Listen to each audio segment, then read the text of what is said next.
बादब बामुलाहजा में मैं फजल इमाम मलिक। बिहार में सीमांचल का इलाका बहुत पिछड़ा हुआ है।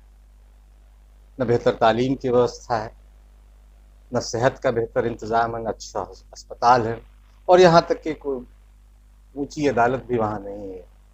और बहुत अरसे से मांग हो रही है कि वहाँ तालीम का अच्छा निज़ाम हो। पटना हाई कोर्ट के बेंच वहाँ स्थापित किया जाए और सेहत यानी अस्पतालों का भी जाल वहाँ बिछाया जाए, ताकि वहाँ के गरीब गुरबा को बार बार पटना ना आना पड़े।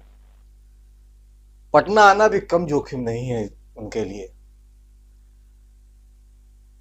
हम इस पे बात करेंगे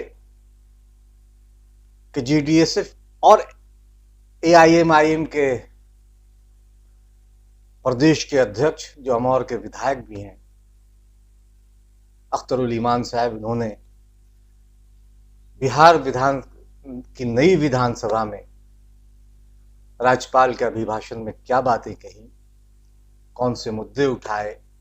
लेकिन इससे पहले एक गुजारिश, एक निवेदन है कि अगर अभी तक आपने बादब बामुलाहजा को सब्सक्राइब नहीं किया तो उसे सब्सक्राइब करें, लाइक करें, शेयर करें, ताकि हम आपकी ताकत बने और आप हमारी ताकत बने।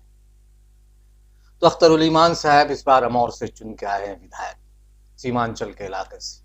एआईएमआईएम ने 5 विधायक वहां से चुने हैं। वहां से लोगों ने, सीमांचल का इलाका वो पिछड़ा हुआ इलाका है, बाढ़ से भी तबाह हो जाता है, नौकरी नहीं है, पलायन नहीं, रोजगार की समस्याएं हैं, बेहतर शिक्षा के इंतजाम नहीं है, स्वास्थ्य सेवाएं का हाल बुरा हाल है, और बार बार वहां के लोगों को पटना की तरफ देखना पड़ता है। जाहिर है कि समस्या विकट है, और सीमांचल को लेकर अब तक की जो वहां के जनप्रतिनिधि हैं उन्होंने बहुत कम ही बातें की। लेकिन इस बार सीमांचल सदन में पूरी ताकत के साथ गूंजा। तो सिर्फ सीमांचल गूंजा, बल्कि अख्तरुल ईमान ने सीमांचल की भी बात की, दलितों की बात की, शिक्षा की बात की, अस्पतालों की बात की, और मुसलमानों की बात की। राज्यपाल के अभिभाषण पे उन्होंने जो बातें की, सीमांचल के लोगों को थोड़ा सुकून मिल रहा होगा कि उनकी आवाज अब सदन में गूंज रही है। आइए सुने अख्तरुल ईमान साहब ने क्या कुछ कहा बिहार विधानसभा में राज्यपाल के अभिभाषण पर। का भाषण दरअसल सरकार के इरादों की एक तस्वीर होती है। मैं इस पर बात करूंगा। उससे पहले मैं इस सदन में बिहार के विधानसभा सदस्य बनने का चौथे बार का मुझे अवसर मिला है। मैं यहाँ के दरो दीवार के लिए नया नहीं हूं। हमारे बहुत सारे संगी साथी हैं और बहुत सारे नए मित्र यहाँ जीत कर आए हैं। पिछली बार जो मैं आया था बड़े सड़कों पे चल के आया था, लेकिन अब की बार मेरा आना एक पगडंडी से हुआ है।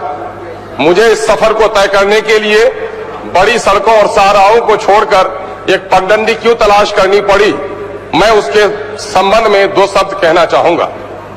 देश में सांप्रदायिकता और समानता, समाजवाद और सेकुलरिज्म की एक लड़ाई चल रही है। अकलियतों ने, दलितों ने हमेशा मुबैना तौर पर सेकुलर कहने वाले लोगों का साथ दिया, लेकिन सेकुलर पार्टियों ने भी अकलियतों और दलितों के साथ इंसाफ नहीं किया। सांप्रदायिक ने तो इस पर नजर रखा ही, चाहे हमारे दूसरे मित्र जो सांप्रदायिकता की पट्टी बांधकर चल रहे हों, उन्होंने दलितों और अकलियतों को मजबूर किया कि आज बैरिस्टर असदुद्दीन अवैसी को, एमआईएम को जय मीम और जय भीम का नारा देकर अपनी अलग राह बनानी पड़ी, और मैं उसी पगडंडी से चलकर इस सदन में आया हूं। और ये असल मजबूरी ये रही कि चाहे दूसरे मित्र जो अपने आप को सेकुलर कहते हो, उन्होंने अकलियतों के साथ, दलितों के साथ इंसाफ नहीं किया।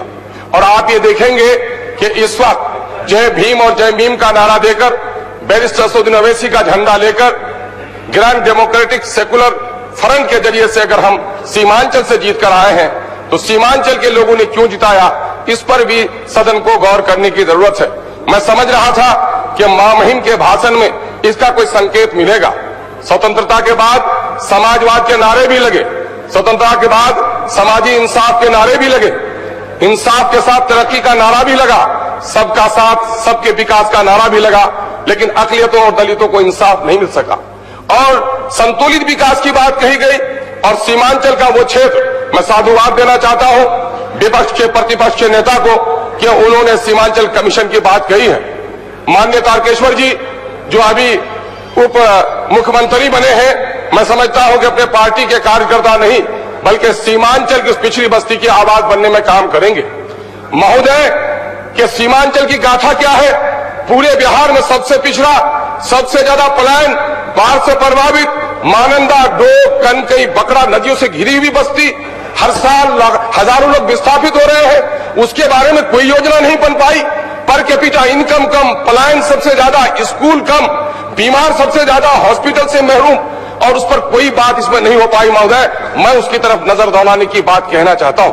मैं चाहता हूं नई सरकार से, माननीय मुख्यमंत्री जी सदन में नहीं है, मेरी आवाज उन तक पहुंचती होगी कि उन्होंने सेकुलरिज्म का साथ देने का वादा किया था। हम लोग भी थोड़ी देर के लिए उसके साथ गए थे, बिहार की जनता ने भी उस पर विश्वास किया था, लेकिन न जाने इस पवित्र रास्ते को छोड़कर फिर वो कहां कीचड़ के रास्ते में गुम हो गए हैं। और आज नतीजा ये हुआ है कि बिहार की जनता का विश्वास उस पर से उठा है। मैं चाहता हूं इस वक्त कि इस सदन का जो समय मिला है हमको, इस सदन को गंभीरता से बिहार के दलित पिछड़े के तरक्की की बात कही जाए।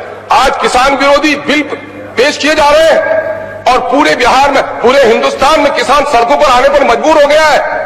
एमएसपी का कोई कीमत नहीं मिल पा रही है। हमारे इलाके में धान और मक्के की पैदावार हो रही है, कोई खरीदार नहीं है, लागत मूल्य भी किसानों को नहीं मिल पा रहा है। किसान खुदकुशी करने पर लटक रहा है, बच्चों को स्कूल नहीं मिल पा रहा है, बीमारों को दवाइयां नहीं मिल पा रही है। आखिर ये न्याय के साथ तरक्की, ये ख्वाब है, ये सपना है, ये दीवाने की बढ़ है, जमीन पर कुछ भी नजर नहीं आ रहा है। महोदय मैं आपका ध्यान आकृष्ट कराना चाहूंगा कि किसी भी लोकतंत्र की सफलता के लिए जरूरी है कि वहां जो अल्पसंख्यक समुदाय के लोग हो, अल्पसंख्यक लोग अगर मेन स्ट्रीम में उनको जोड़ा जाए, अल्पसंख्यकों को अगर उसके जान माल इज्जत आबरू की पहरेदारी हो, उसको लिखने पढ़ने सरकारी नौकरी में और सुविधाओं में अगर हिस्सा मिले, तो मैं समझता हूं कि प्रजातांत्रिक लोकतंत्र की सबसे बड़ी कामयाबी होती है। लेकिन रिपोर्ट से खबरें आती है कि आज आजादी के वक्त जो अकलियत की हालत थी उससे भी बदतर हो गई है। अकलियत के बच्चों को स्कूल नहीं मिल पा रहा है, उनके बीमारों को दवा नहीं मिल पा रही है, उनकी बस्तियों पर सड़क नहीं पहुंच पा रही है। आखिर ये नाइंसाफी कब तक होगी? उर्दू जो सेकुलरिज्म की जबान है, जिसने सरफरोशी की आवाज दी कि सरफरोशी की तमन्ना अब हमारे दिल में है, देखना है जोर कितना बाजुए कातिल में है। मुल्क की आजादी के लिए माफी मांगने वालों की बात तो नहीं कहता, लेकिन गर्दन कटाने वालों को बड़ी ताकत दिया था उर्दू ने, लेकिन आज उस उर्दू को बिहार से निकाला जा रहा है। महोदय मदरसे की हालत क्या है? मदरसे में पढ़ने वाले बच्चे क्या बिहार के बच्चे नहीं है? मदरसे के शिक्षकों को आखिर वाजिब तनख्वाह वक्त पर क्यों नहीं मिल पाती है? उनके पेंडिंग जो स्कीम्स है वो लागू। महोदय प्रेम के साथ महोदय दर्द की आवाज में कह रहा हूं महोदय, मैं तो इन महान लोगों के दरमियान में, इन बड़े बड़े दालान वालों के दरमियान में दलितों की बस्ती की आवाज हूं। महोदय दो बात सुनी जाए। महोदय आज क्या हो रहा है? मदरसे की हालत क्या है?